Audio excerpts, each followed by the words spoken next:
الحمد لله وكفى وسلام على عباده الذين اصطفى أما بعد أعوذ بالله من الشيطان الرجيم بسم الله الرحمن الرحيم وذكر فإن الذكرى تنفع المؤمنين قال النبي صلی اللہ علیہ وسلم بلغوا عني ولایا۔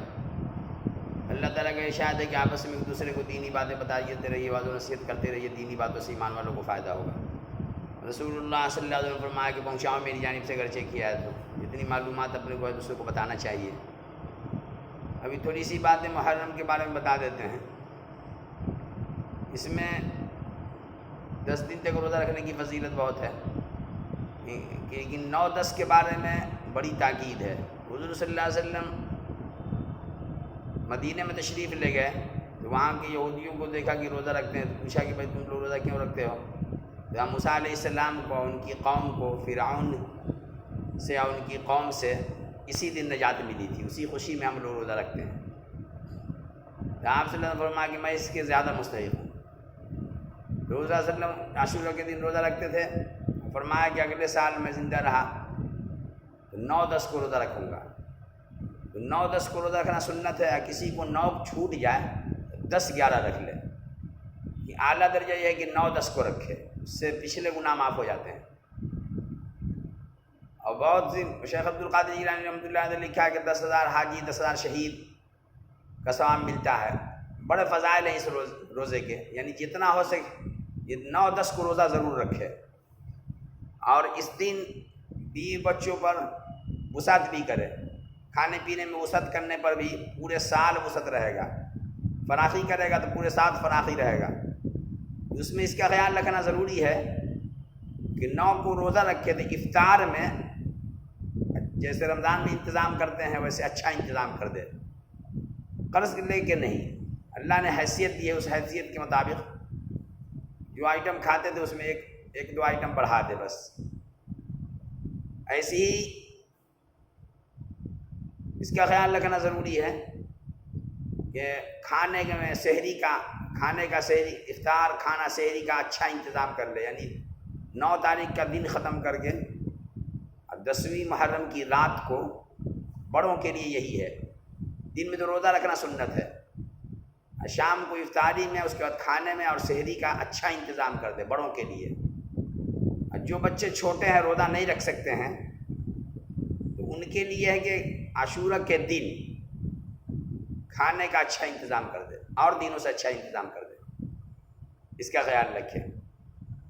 عاشورہ کی رات میں یا دن میں جو 4 رکعت نفل نماز پڑھ لے گا تو 2 رکعت کا سلام پھیر دے، اور ہر رکعت میں 1 مرتبہ سورہ فاتحہ 50 مرتبہ قل اللہ پڑھ لے گا تو پچھلے سارے گناہ معاف ہو جائیں گے۔ صغیرہ گناہ اور کبیرہ گناہ کے لیے توبہ شرط ہے، الا من تاب کی قید ہے قرآن شریف۔ شیخ عبد القادر جیلانی رحمۃ اللہ علیہ لکھا ہے کہ یہ نفل پڑھنا ہے بہتر ہے۔ جن کو لمبی صورتیں یاد ہے دوسری صورتیں بھی پڑھ سکتے ہیں، جائز ہے، لیکن جس کو صرف قل اللہ یاد ہے اس کے لیے یہ ہے کہ 4 رکعت نفل پڑھے، ہر رکعت میں پہلی مرتبہ الحمد شریف اور 50 بار قل اللہ، تو انگلی کو آہستہ آہستہ دباتا رہے، تو اس کا خیال رکھے۔ اور اس دن کوئی غسل کر لے گا 10ویں محرم کو تو پورے سال بیمار نہیں پڑے گا۔ ہم مرض الموت ہے کہ کسی کی موت ہو دوسری بات ہے، کوئی آنکھ میں سرما لگا لے گا تو پورے سال آنکھ میں درد نہیں ہوگا۔ اس دن کسی نے کسی کو کھانا کھلا دیا، یعنی بڑوں کو کھانا دینا ہے تو رات ہی میں دینا ہے، یعنی 9 کا دن ختم کر کے 10ویں محرم کی رات میں وہ کھانا دے دے تو پوری امت کو کھلانے کے برابر ثواب ملے گا۔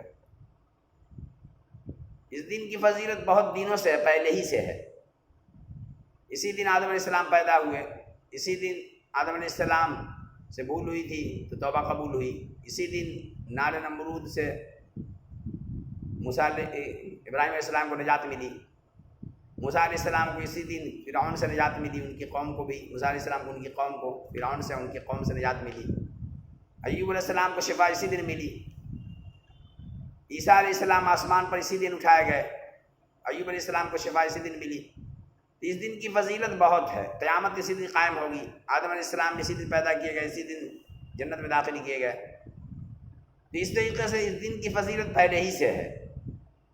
اس میں ایک بات کا یاد رکھنا ہے کہ اپنے جو سال گزشتہ ہے کیسا گزرا اس کو غور کر لے، جو غلطیاں ہوئی اس کو اللہ سے معافی مانگے، بندے کا حق ادا کی ضائع ہوا یا اللہ کا حق ضائع ہوا تو اس کو ادا کرے، اور یہ سوچے کہ میری زندگی کا 1 سال گھٹ گیا، پھر اگلے سال یا ابھی جو آ رہا ہے یہ نیا سال شروع ہو گیا، محرم کا ہم لوگ کا نیا سال ہے، محرم، صفر، ربیع الاول، ربیع الاخر، جمادی الاول، جمادی الاخر، رجب، شعبان، رمضان، شوال، ذی القعدہ، ذی الحجہ، یہ یاد رہنا چاہیے۔ بڑی تعداد ایسی ہے مسلمانوں کی کہ جس کو یہ عربی کے سال یاد نہیں ہے۔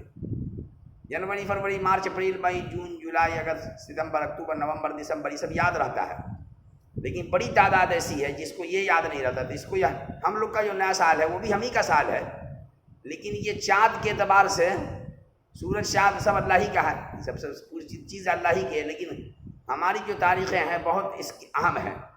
اسی سے روزہ ہی فرض ہوتا ہے، چاند دیکھا روزہ فرض ہو گیا، تراویح اسی سے سنت موقع ہے، تراویح اسی سے شروع ہو جاتا ہے، حج اسی سے ہے، اس طریقے سے چاند دیکھا تو 10، 11، 12 اسی میں حج ہوتا ہے، 8، 9، 10، 11، 12، تو اس طریقے سے چاند کی تاریخ بہت اہم ہے۔ اسی چاند کی تاریخ سے ہی محرم کا 9، 10 کو روزہ رکھا جاتا ہے، 9ویں ذی الحجہ کو روزہ رکھنے پر پچھلے سارے گناہ معاف ہوتے ہیں، یہ چاند کے ساتھ خاص ہے۔ 4 مہینے کی بڑی فضیلت ہے، اس میں محرم کی بھی بہت فضیلت ہے۔ تو بہرحال اس میں جو خرافات ہوتے ہیں اس سے بچنا چاہیے۔ جو ثابت ہے حدیث سے بس یہی ثابت ہے کہ 9، 10 کو روزہ رکھے اور اپنے گھر والوں پر وسعت کرے۔ تو بڑوں کے لیے ہے کہ رات میں وسعت کرے، یعنی 9 کا دن ختم کر کے 10ویں محرم کی رات کو افطار کا، کھانے کا، سحری کا اچھا انتظام کر دے۔ چھوٹے بچوں کے لیے اس کا خاص خیال رکھے کہ دن میں 10ویں محرم کے دن میں اچھا انتظام کر دے۔ شربت پلانا ہے کسی کو تو اس میں بھی رات ہی میں پلائے، لنگر چلانا ہے، کھانا وانا کھلانا ہے تو کھلا سکتے ہیں، لیکن رات ہی میں کھلائے، دن میں نہیں۔ اور روزہ رکھے گا تو 9، 10 کو اگر روزہ رکھ لے گا تو جتنے خرافات ہو رہے ہیں، پہلی تاریخ سے ہی روزہ رکھنے کی بڑی فضیلت ہے، پچھلے گناہ معاف ہو جاتے ہیں۔ 9، 10 کو تو روزہ رکھنے کی بڑی تاکید ہے، حضور صلی اللہ علیہ وسلم صحابہ رکھتے تھے، 10 کو روزہ رکھا ہے، اور 9 کے بارے میں کہا کہ اگلا سال میں زندہ رہا تو روزہ 9 کو بھی رکھوں گا۔ صحابہ سے کہا کہ 9 کو بھی رکھنا ہے، ہم لوگ کو یہودیوں کی مخالفت کرنا ہے، وہ 1 رکھتے ہیں، ہم لوگ کو 2 رکھنا ہے، 9، 10 کو رکھنا ہے۔ کسی کا 9 کو چھوٹ گیا تو 10، 11 رکھ لے۔ تو بہرحال روزہ رکھنا ہے، قرآن شریف کی تلاوت کرنی ہے، اور یہ ہے کہ اسی دن حسین علیہ السلام، یہ ہے کہ حسین رضی اللہ عنہ کی شہادت اسی دن ہو گئی۔ ان کی شہادت کا درجہ اس محرم کی تاریخ کی پہلے سے فضیلت تھی، اس کی وجہ سے ان کی شہادت بھی اہم ہے۔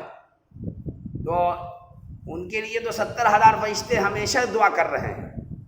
اب جو ادھر بہت سے خرافات ہو رہا ہے ان کی شان کے لے کر کے، یہ صحیح نہیں ہے۔ بہرحال یہ کہ سال ثواب کرنا چاہیے، حضور صلی اللہ علیہ وسلم، صحابہ، تابعین، تبع تابعین، بزرگان دین، حسن حسین، اور اس کے علاوہ سارے مرحومین کے لیے سال ثواب کرنا چاہیے۔ قرآن شریف کی تلاوت جتنا ہو سکے کرے، نفل نماز جتنا چاہے پڑھے، دعا جتنا چاہے کرے، ذکر جتنا چاہے کرے، تو یہ عمل ثابت ہے۔ یعنی روزہ رکھنا ہے، نفل نماز پڑھنا ہے، قرآن شریف کی تلاوت کرنا ہے، ذکر کرنا ہے، درود شریف پڑھنا ہے، استغفار پڑھنا ہے، وقت ضائع نہ کرے، اور اس طریقے سے سال ثواب کرنا ہے۔ اپنے لیے، پوری امت کے لیے دعا کرنا ہے۔ حالات ابھی اچھے نہیں ہیں، اور بدتر حالات خراب ہونے کا اندیشہ ہے، اس کے لیے دعا کرنا ہے کہ اللہ حالات کو درست کر دیں، اور جو ثابت ہے وہی کرے۔ اب حالات ایسے ہیں کہ سب کو، جب تک کہ سب ظالم، سب گنہگار توبہ نہیں کرے گا، حالات نہیں بدلیں گے۔ اس لیے حالات ایسے ہیں، اس میں توبہ کرنا ہی ہوگا۔ تو اپنے گناہوں سے توبہ کر لیں، جو کام کرنے کے ہیں وہی کریں، جو نہ کرنے سے کے ہیں، بہت نہ کرنے کی جو خرافات دیکھ رہے ہیں وہ سب نہ کرنے کے ہیں، اس سے ہم لوگ کو بچنا ضروری ہے۔ بس اتنے ہی کرنا ہے، اور اس میں کہ اس دن غسل کر لینا ہے، آنکھ میں سرما لگا لینا ہے، یہ سب ثابت ہے۔ اور اس کے علاوہ جو خرافات ہوتے ہیں اس سے بچنا ضروری ہے۔ اللہ تعالی ہم سب کو کہنے سننے زیادہ عمل کی توفیق عطا فرمائے۔